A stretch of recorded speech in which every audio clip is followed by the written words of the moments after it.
Hello my dear students, welcome back to my channel. आज के इस लेक्चर में हम संयोजकता यानी बैलेंसी के बारे में डिटेल से जानेंगे। ठीक है, तो संयोजकता देखिए क्या होती है। बैलेंसी संयोजकता किसी भी परमाणु की बाह्यतम को कक्षा में पाए जाने वाले इलेक्ट्रॉनों की संख्या को क्या कहते हैं? संयोजकता। किसी भी परमाणु के बाह्यतम कोश में उपस्थित इलेक्ट्रॉनों की संख्या को क्या कहते हैं? संयोजकता कहते हैं। फर्स्ट डेफिनेशन तो ये हो जाएगी इसकी। इसके बाद सेकंड डेफिनेशन है इसकी, तत्वों के परमाणुओं की परस्पर संयोजन करने की क्षमता। जो परमाणु आपस में परस्पर संयोजन करते हैं, इलेक्ट्रॉनों का आदान प्रदान यानी साझा करते हैं, उसे क्या कहते हैं? उस क्षमता को संयोजकता कहते हैं। तीसरी डेफिनेशन हो जाएगी इसको, बंध बनाने की क्षमता को क्या कहते हैं? संयोजकता। बंध बनाने की क्षमता क्या कहलाती है? संयोजकता। और संयोजकता ज्ञात करने के लिए आपको दो चीजें पता होना चाहिए। संयोजकता के लिए ये दो बातें बहुत ही इंपॉर्टेंट हैं। नंबर फर्स्ट, एक तो तत्व का परमाणु क्रमांक पता होना चाहिए। परमाणु क्रमांक यानी एटॉमिक नंबर। एटॉमिक नंबर ये मालूम होना चाहिए। दूसरी बात, इलेक्ट्रॉनिक विन्यास। तत्व का बोरबरी के नियम अनुसार जो इलेक्ट्रॉनिक विन्यास निकालते हैं वो पता होना चाहिए। इलेक्ट्रॉनिक विन्यास जो बोरबरी के अनुसार नियम दिया था, बोरबरी ने इलेक्ट्रॉनिक विन्यास के लिए क्या नियम था? वो पूर्ण स्क्वायर सूत्र से क्या निकल के आया था हमारे लिए? पिछले लेक्चर में हमने देखा था KLMN। तो K में कितने इलेक्ट्रॉन प्रेजेंट होते हैं? मैक्सिमम 2 इलेक्ट्रॉन, L में 8, M में 8 और N में 2 इलेक्ट्रॉन। ठीक है, ये तो था बोरबरी का नियम। इसके अनुसार इलेक्ट्रॉन फिल करने पड़ते हैं। फर्स्ट के सेल में कितने इलेक्ट्रॉन आते हैं? 2 इलेक्ट्रॉन, L में 8 इलेक्ट्रॉन, M में 8 इलेक्ट्रॉन और N में भी 2 इलेक्ट्रॉन। इसके बाद देखते हैं हम संयोजकता। तो विभिन्न तत्वों की संयोजकता निकालते हैं। आवर्त सारणी की प्रमुख या प्रथम 20 तत्वों की संयोजकता निकालते हैं। ठीक है, इसको रब करते हैं। जिसको नोट करना है वो नोट कर सकता है, स्क्रीनशॉट भी ले सकते हैं। ठीक है, आगे बढ़ते हैं।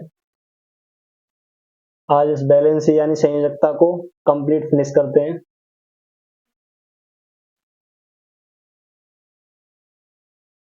संयोजकता वही होती है, कोई भी परमाणु अपने बाह्यतम कोश में जितने इलेक्ट्रॉनों का आदान प्रदान यानी साझा करता है या इलेक्ट्रॉनों का त्याग करता है, उसे क्या कहते हैं? संयोजकता।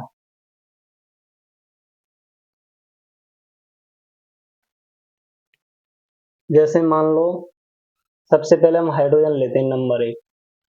हाइड्रोजन की संयोजकता क्या होती है? हाइड्रोजन परमाणु है, इसका एटॉमिक नंबर कितना होता है? 1। तो इसके बाह्यतम कोश में आपको पता है KLN।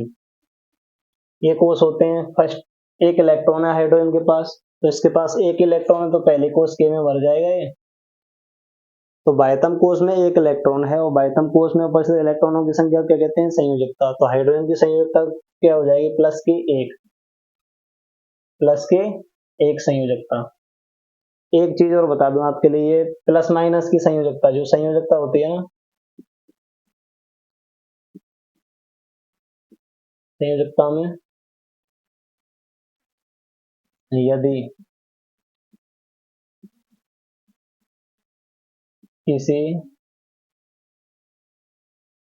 परमाणु या तत्व के बाह्यतम कोश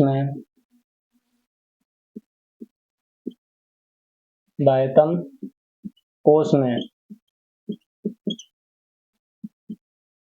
नंबर 1 5 से कम इलेक्ट्रॉन हो, 5 से कम इलेक्ट्रॉन हो तो क्या करना है? 5 से कम इलेक्ट्रॉन हो तो उसकी संयोजकता आती है प्लस की संयोजकता। क्या आती है? प्लस की संयोजकता आती है। दूसरा 5 से ज्यादा इलेक्ट्रॉन हो बाह्यतम कोश में,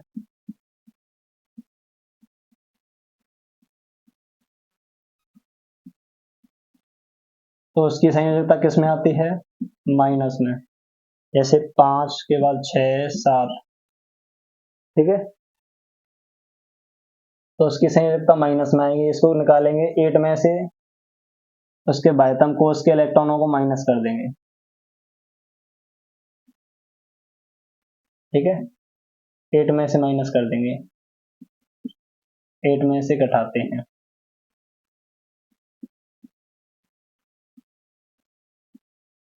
घटाए मतलब 8 में से उसको 5 से 6 7 8 होने पर उसको घटाने पर उसकी संयोजकता निकल आएगी, ठीक है। अगर किसी परमाणु का बाह्यतम कोश पूरी तरह से भरा हुआ हो, मतलब उसमें 8 इलेक्ट्रॉन हो, 8 इलेक्ट्रॉन हो तो क्या करना है, 8 इलेक्ट्रॉन होने पर वो पूरी तरह से भरा होता है, तो इसकी संयोजकता क्या हो जाएगी, 0। इसकी संयोजकता क्या हो जाएगी, 0। इधर देखते हैं, हम निकालते हैं संयोजकता। जैसे हम लेते हैं यहाँ पर नाइट्रोजन ले लेते हैं, नाइट्रोजन एटॉमिक नंबर 7 होता है, इसका निकालो इलेक्ट्रॉनिक विन्यास क्या हो जाएगा, 2,5। तो बाह्यतम कोश में कितने इलेक्ट्रॉन है, 5। मैंने क्या कहा था, 5 से कम इलेक्ट्रॉन हो तो प्लस की संयोजकता आएगी, अगर 5 से ज्यादा इलेक्ट्रॉन हो तो माइनस की संयोजकता आएगी। अगर 5 या 5 से ज्यादा आए हैं ना, तो इसको 8 में से माइनस कर देंगे, 8 में से 5 गए तो कितने इलेक्ट्रॉन बचे, इसके पास 3 इलेक्ट्रॉन। और वैसे भी नाइट्रोजन को अपना बाह्यतम कोश के इलेक्ट्रॉनों को अष्टक पूरा करने के लिए कितने इलेक्ट्रॉनों की आवश्यकता है, 3 इलेक्ट्रॉनों की आवश्यकता है। ऐसे भी इसको समझ सकते हैं। तो नाइट्रोजन की संयोजकता क्या हो जाएगी, इसकी हो जाएगी, ये ग्रहण करेगा इलेक्ट्रॉन, तो इस पे आएगा माइनस की 3 आ जाएगी, ठीक है, नाइट्रोजन की संयोजकता। इसके बाद लेते हैं हम मैग्नीशियम Mg, इलेक्ट्रॉनिक विन्यास होता है इसका, इलेक्ट्रॉनिक विन्यास हो जाएगा 2,8,2। तो बाह्यतम कोश में 2 इलेक्ट्रॉन है, तो इसकी संयोजकता Mg+2 लिखते हैं इसको, Mg+2 यानी प्लस की 2 संयोजकता हो जाएगी। इसके बाद लेते हैं हम क्लोरीन 17 एटॉमिक नंबर हो जाएगा इसका, इसका इलेक्ट्रॉनिक विन्यास हो जाएगा 2,8,7। 2 और 8 10 और 7 17। तो बाह्यतम कोश कौन सा है इसका, अंतिम कोश पहला K L और N, इसके M कोश में 7 इलेक्ट्रॉन है, तो इसे अपना अष्टक पूरा करने के लिए कितने इलेक्ट्रॉन की आवश्यकता है, 1 इलेक्ट्रॉन की आवश्यकता है। तो 1 इलेक्ट्रॉन का क्या करेगा, साझा करेगा, तो इसे ही क्या कहते हैं, संयोजकता। अभी 1 इलेक्ट्रॉन किसी से लेगा तो इस पर क्या आएगा, 8 में से घटा देंगे इसको 7 को, कितना बचेगा 1, तो ये क्या आएगा, -चार्ज, यानी इसकी जो संयोजकता है क्या आ जाएगी, माइनस की, तो इसको लिखते हैं Cl-, और इसकी संयोजकता क्या हो जाएगी, -1, ठीक है। इससे आगे और भी देखते हैं।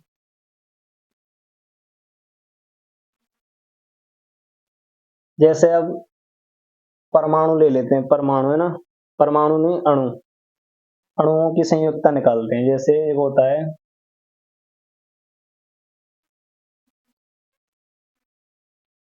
जल का अणु है, जल का अणु, जल का सूत्र क्या होता है, H2O, क्या होता है, H2O। ऐसे ही कार्बन डाइऑक्साइड CO2 भी ले सकते हैं हम।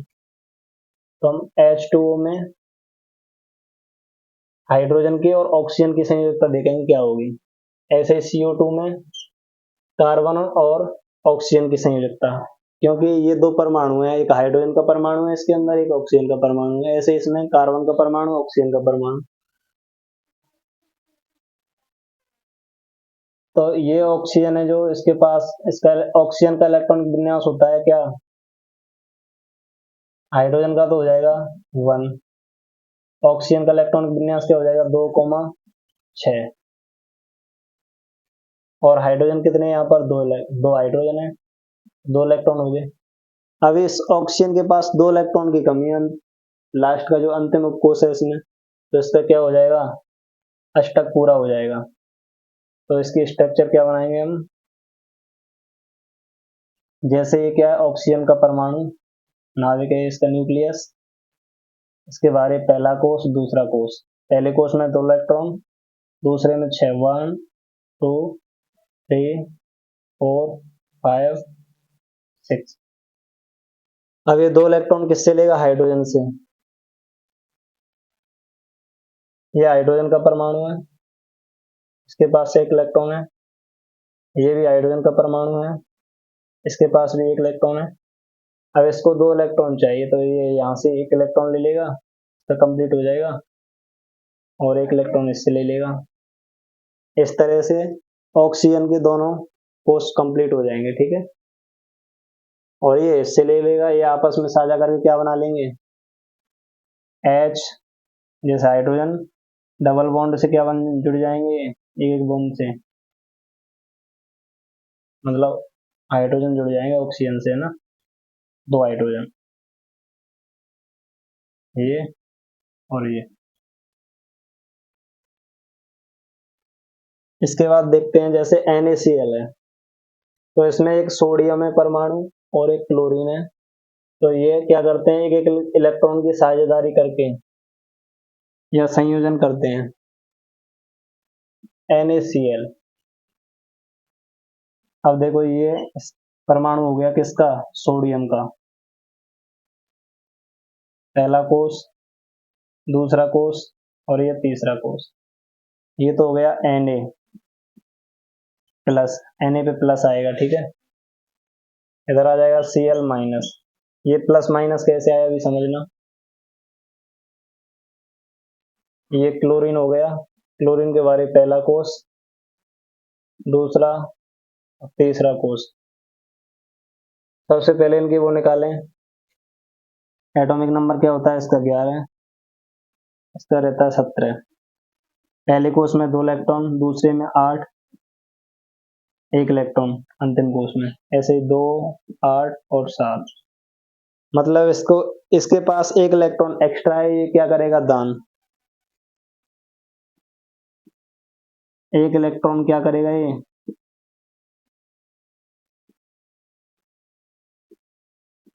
दान करेगा, और ये क्या करेगा, 1 इलेक्ट्रॉन ग्रहण करेगा।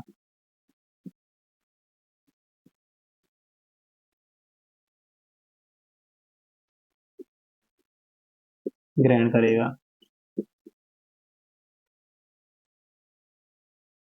तो इलेक्ट्रॉन दाता तो होता है, इलेक्ट्रॉन दाता पर आता है पॉजिटिव चार्ज, प्लस चार्ज आता है, ठीक है। और जो इलेक्ट्रॉन ग्राही यानी ग्रहण करता है या ग्रहण करने वाला होता है, उस पर आता है नेगेटिव चार्ज, ठीक है।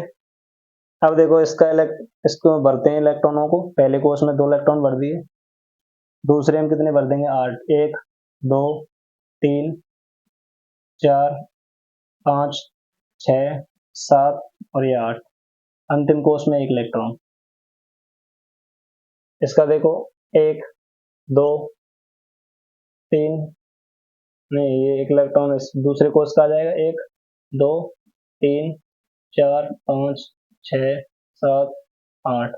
इसके अंतिम कोष में 7 इलेक्ट्रॉन, 1 2 3 4 5 6 7, ठीक है।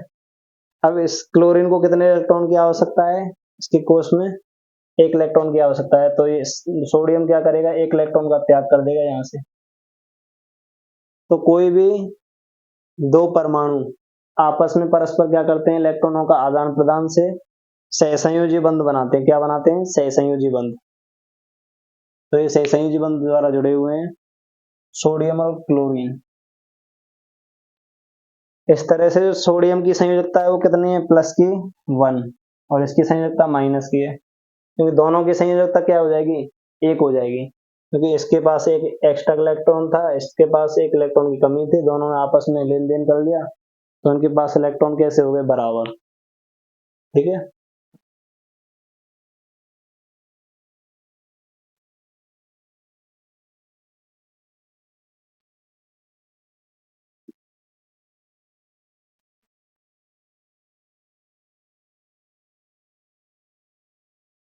और देखिए हम निकालते हैं अब, जैसे आर्गन, आर्गन की संयोजकता क्या होती है? आर्गन का एटॉमिक नंबर क्या होता है? 18। पहले कोष में 2 इलेक्ट्रॉन, दूसरे में 8, तीसरे में 8, 2 और 8 10 और 8 18, पूरी तरह से भरे हुए हैं इसके कोष के एल एन, इसलिए इसका अष्टक पूरा है, तो इसकी संयोजकता क्या हो जाएगी? 0।